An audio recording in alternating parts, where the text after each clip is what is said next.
आप सभी के कहने पर यूनिट 2 के मैं 2 अभ्यास सेट और लाया हूँ। तो आज हम अभ्यास सेट 5 करेंगे और कल हम अभ्यास सेट 6 करेंगे ताकि आप सबकी यूनिट 2 की तैयारी भी बहुत अच्छे से हो सके और नेक्स्ट वीक से फिर हम ओवरऑल इसका मैराथन स्टार्ट करेंगे। तो वीडियो को आखिरी तक देखिए ताकि आप सबकी तैयारी अच्छे से हो सके। तो वीडियो को हम शुरू करते हैं और देखिए पहला क्वेश्चन क्या पूछा गया है कि डैश परीक्षण किसी दिए गए विषय क्षेत्र में छात्रों की सीखने की सीमा को मापते हैं। ठीक है। Dash test measure the extent of student learning in a given content area.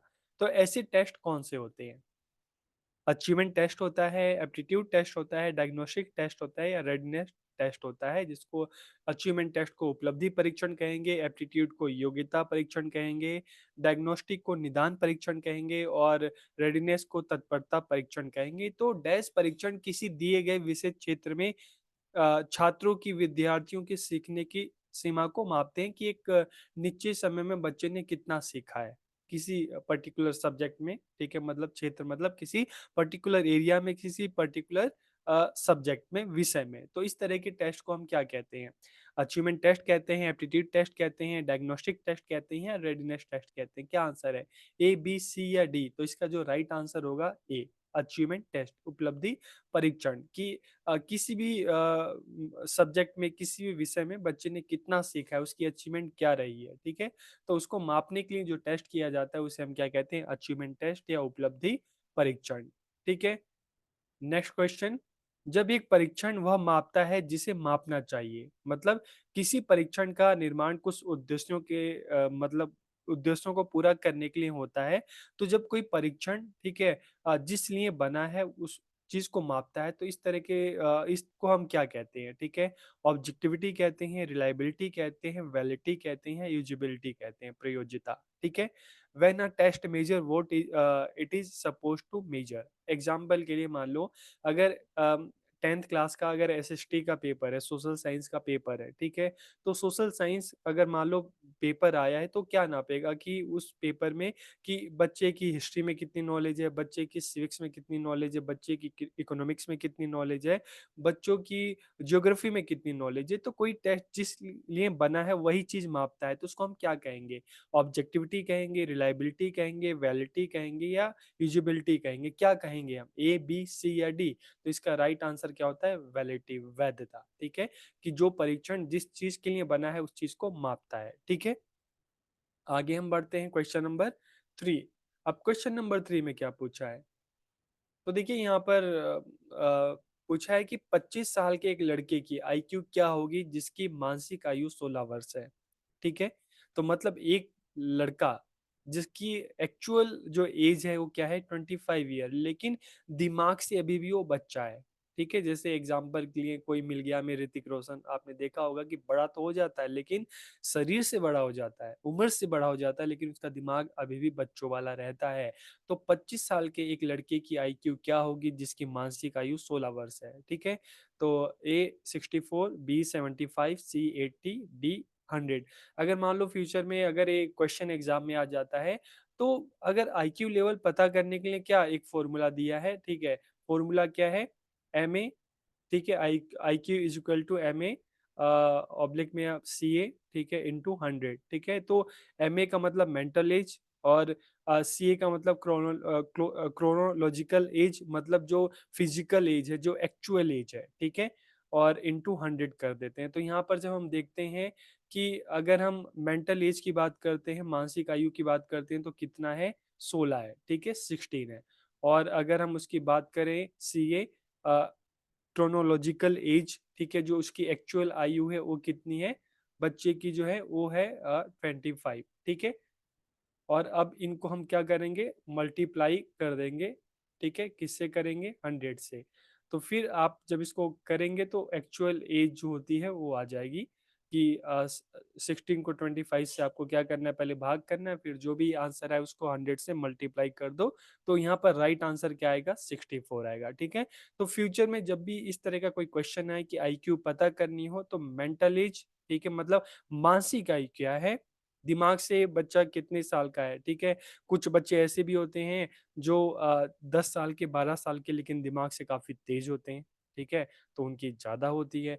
और यहाँ पर एग्जांपल दे रखा कि 25 साल का लड़का है, मतलब उसकी जो क्रोनोलॉजिकल एज है, एक्चुअल जो एज है वो कितनी है उसकी 25 साल, लेकिन दिमाग से कितना है 16 साल का है। ठीक है, तो इस तरह से फॉर्मूला आप याद कर लेना। ओके, आगे हम बढ़ते हैं।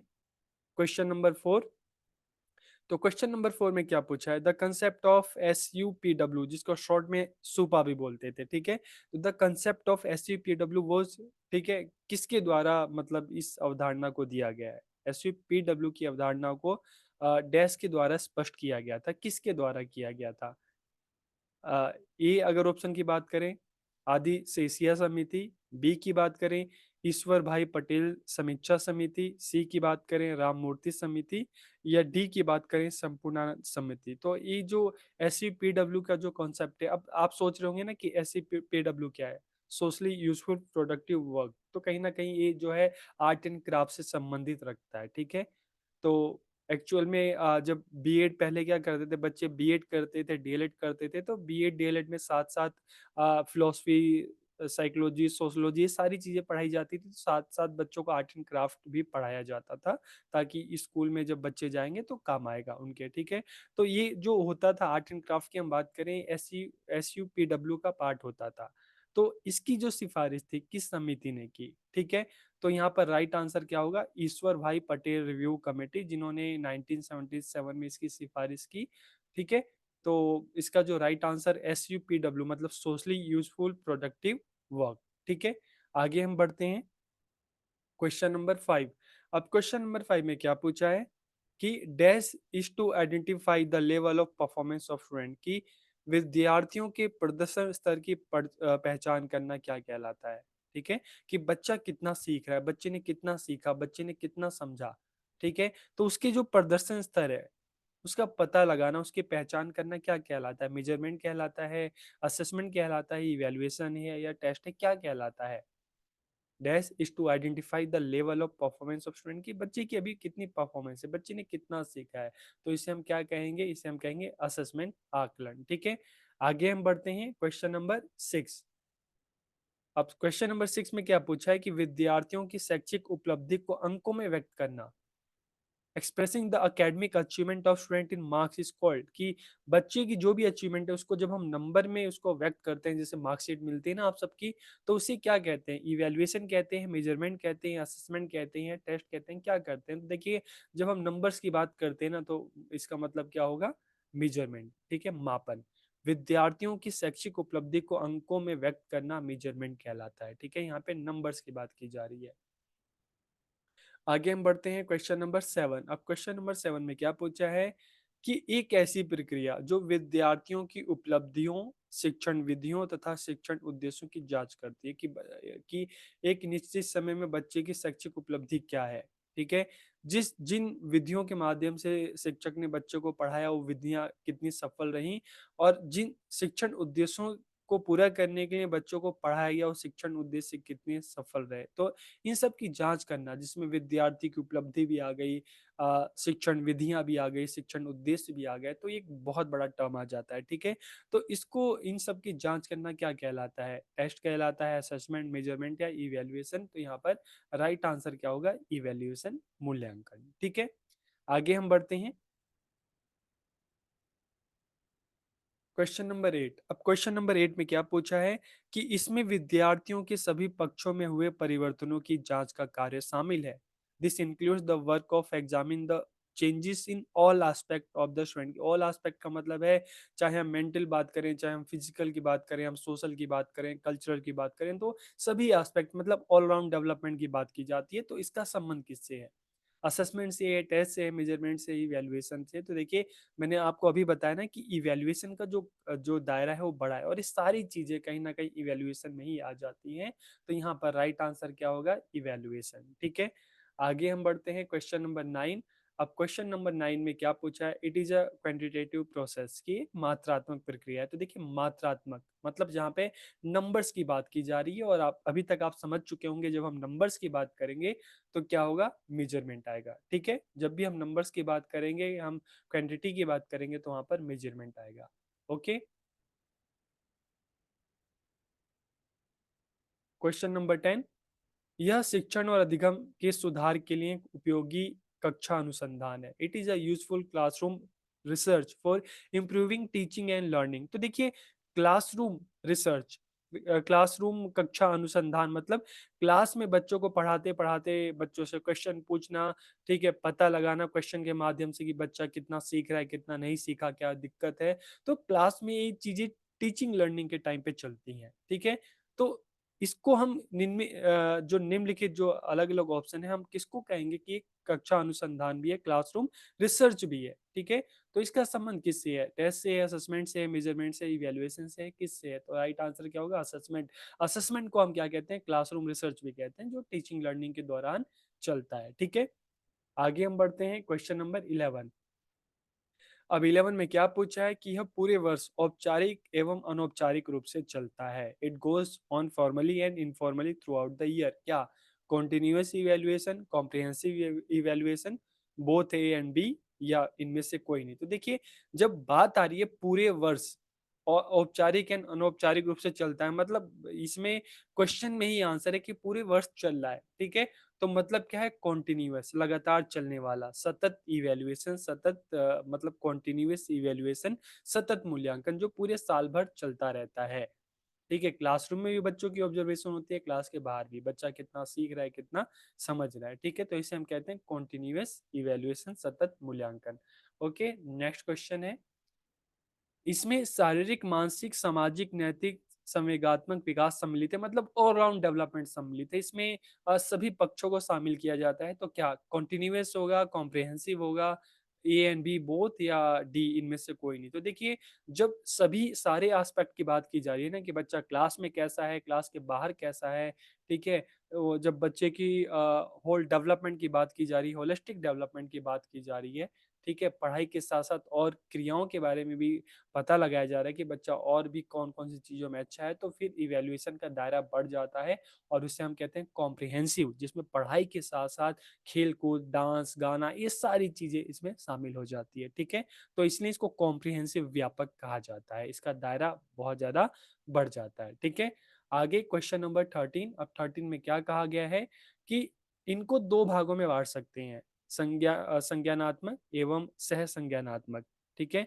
These can be divided into two parts, scholastic and co-scholastic, जिसको co-curricular भी आप कह सकते हैं, ठीक है। पाठ्य क्रियाएं या पाठ्य सहगामी क्रियाएं। तो किसको दो भागों में बांटा जा सकता है? कॉन्टिन्यूअस इवेल्युएशन को, कॉम्प्रिहेंसिव को, ठीक है, दोनों को, या किसी को नहीं? तो देखिए, हम जब बात करते हैं ना, कॉन्टिन्यूअस तो मतलब साल भर चलता रहता है, और कॉम्प्रिहेंसिव की जब हम बात करते हैं ना, तो इसको दो पार्ट में बांट सकते हैं कॉम्प्रिहेंसिव को। कौन-कौन से में? संज्ञानात्मक और सहसंज्ञानात्मक। संज्ञानात्मक मतलब कि बच्चा पढ़ाई-लिखाई में कैसा है, और सहसंज्ञानात्मक मतलब पढ़ाई-लिखाई के साथ-साथ बाकी की जो स्कूल में क्रियाएँ हैं, खेल-कूद है, म्यूजिक है, आर्ट एंड क्राफ्ट है, उसमें कैसा है। तो यहाँ पर राइट आंसर क्या होगा? कॉम्प्रिहेंसिव। ठीक है, देखिए क्वेश्चन के माध्यम से आपको यूनिट 2 समझाने की कोशिश कर रहा हूँ, ठीक है? इसलिए इस तरह के क्वेश्चन जो है डेवलप किए हैं, ताकि आपको क्वेश्चन के माध्यम से आपको टॉपिक समझ में आ जाए। ओके, आगे बढ़ते हैं। इन परीक्षाओं की सहायता से विद्यालय में पढ़ाई जाने वाले विषयों और सिखाई जाने वाली कुशलताओं में विद्यार्थियों की उपलब्धि का पता चलता है। With the help of this examination, the achievement of the student in the subject taught in the school and the skill taught in, ठीक है, मतलब ये सारी चीजें बच्चों का पता चलती है किन परीक्षाओं के द्वारा? Aptitude test, diagnostic test, achievement test, या रेडीनेस टेस्ट? क्या आंसर होगा इसका? एप्टीट्यूड होगा, डायग्नोस्टिक होगा, अचीवमेंट होगा, या रेडीनेस होगा? क्या होगा? तो देखिए, यहाँ पर भी आंसर क्या होगा? अचीवमेंट टेस्ट, उपलब्धि परीक्षण। तो उपलब्धि परीक्षण की सहायता से विद्यालय में पढ़ाई जाने वाले विषयों और सिखाई जाने वाली कुशलताओं की, जो बच्चों को अलग अलग विषय पढ़ाए जा रहे हैं, उनको जो स्किल सिखाई जा रही है, तो बच्चा कितना सीख रहा है, कितना समझ रहा है, उसको क्या दिक्कत हो रही है, बच्चे ने कितना सीखा है, तो ये सारी चीजें किसके द्वारा पता लगाई जाती है? अचीवमेंट टेस्ट, उपलब्धि परीक्षण के द्वारा, ठीक है। आगे हम बढ़ते हैं, question number 15। With the help of these examination, the ability of student in a particular field can be detected। कि इन परीक्षाओं की सहायता से किसी क्षेत्र विशेष में विद्यार्थियों की योग्यता का पता लगाया जाता है। ठीक है, मतलब ऐसी परीक्षाएं जो विद्यार्थी की योग्यताओं का पता लगाती है। मतलब कौन सा स्टूडेंट आर्ट एंड क्राफ्ट में अच्छा है, कौन सा स्टूडेंट ऐसा है जो मैथ्स में अच्छा है, कौन सा लैंग्वेज में अच्छा है, कौन स्पोर्ट्स में अच्छा है, कौन म्यूजिक में अच्छा है, कौन डांस में अच्छा है। ठीक है, तो मतलब इस तरह के जो टेस्ट हैं जो किसी पर्टिकुलर एरिया में बच्चों की योग्यता का पता लगाती है कि अच्छा ये बच्चा है इस फील्ड के लिए बना है।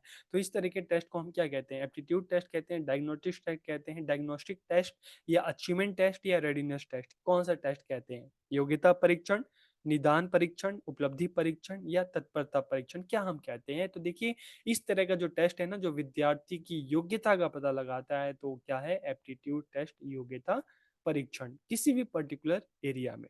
ठीक है, अक्सर क्या होता है बच्चे 9th और 10th क्लास में आके ना कुछ बच्चों को तो अपना गोल पता होता है, कुछ बच्चों को ही नहीं पता होता कि मुझे क्या अच्छा है लगता है, क्या अच्छा नहीं लगता, मैं किस फील्ड के लिए बना हूँ।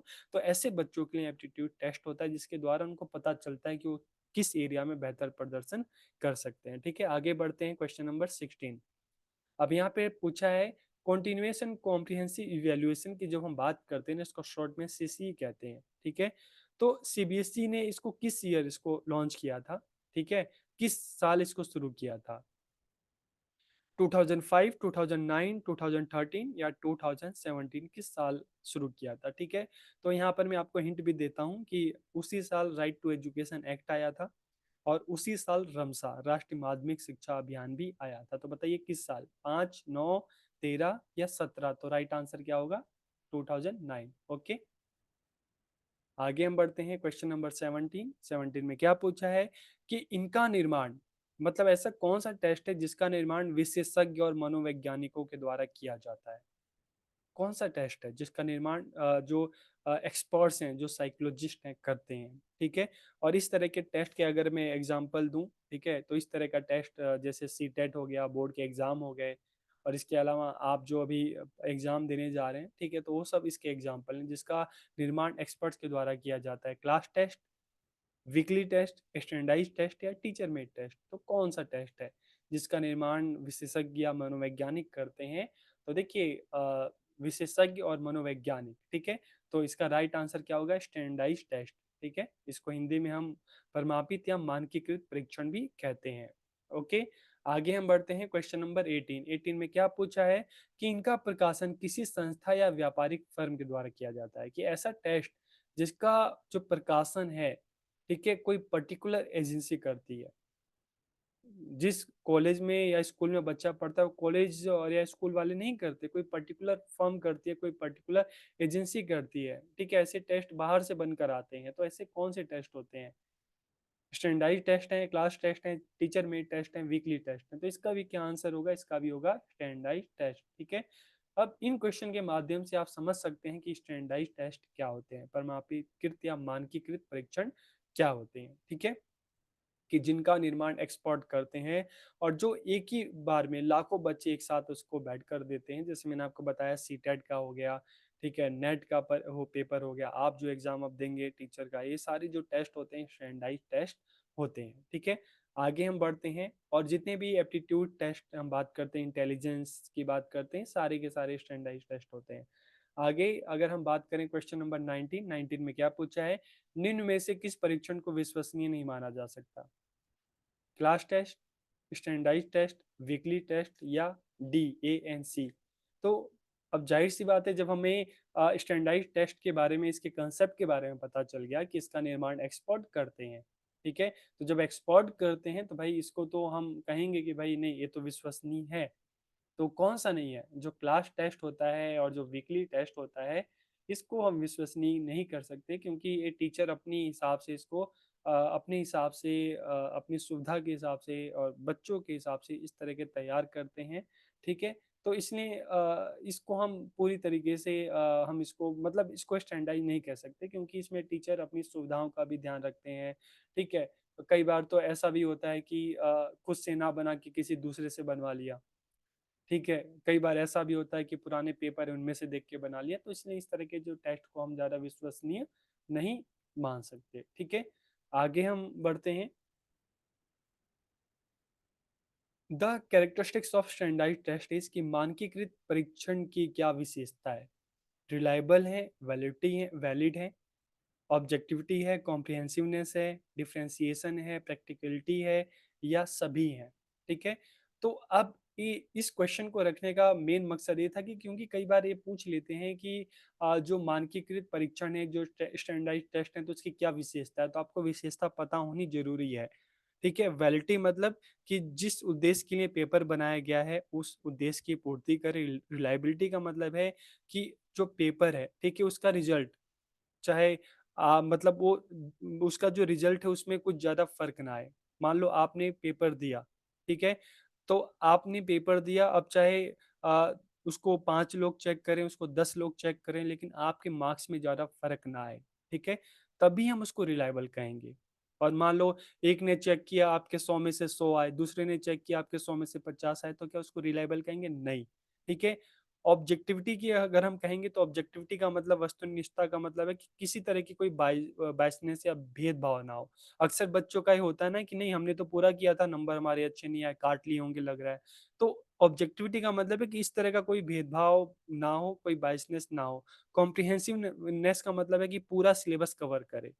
ठीक है, पूरा सिलेबस सभी चैप्टर में से क्वेश्चन आए, तो इस तरह का, इसलिए हम उसको कहते हैं कॉम्प्रिहेंसिवनेस।